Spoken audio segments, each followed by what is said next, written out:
Okay, so before we move on, there's something I failed to mention in my original video. And that thing is, I don't really think "I will put you back together" always meant putting someone's soul back together. I know that kind of contradicts what I've already said, but let me explain. Assuming the theory Shatterbuff is correct, as we already have been, then Afton probably doesn't learn about the whole soul-splitting thing until he's already in the middle of his experiments with Remnant, right? Which, for reasons we'll discuss later, probably don't begin until a small while after the big bite. Not only that, but the "I will put you back together" line is said to the crying child before he dies, as we hear a flat line shortly after it's said.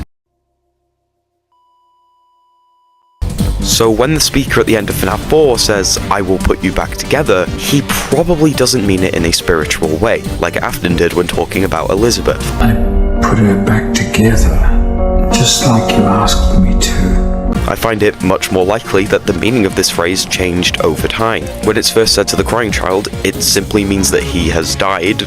"You are broken, I will put you back together," meaning you have died, I will bring you back. But as the research continues, the phrase takes on a new meaning. Your very soul is broken, I will put it back together. This being what the phrase meant when it was said to Mike about Elizabeth. So if I believe that the phrase used to mean something different and that the crying child hadn't shattered when this line was first said, then how is Shattervictim relevant at all to this theory? Well, I do think crying child's soul does get split up at some point, just later on in the timeline. Don't worry, we'll come back to this topic to discuss it further later on in the video when we talk about Fredbear's family diner. Until then, if you hear me say that someone or something is trying to put Dave back together, just know that I don't mean it in the spiritual sense just yet. For now, if I say put him back together, I simply mean bringing him back to life. Again, we will discuss Shattervictim and how it falls into this later, because I do think Dave's soul shatters later on in the timeline. Trust me, it will all make sense when we get there.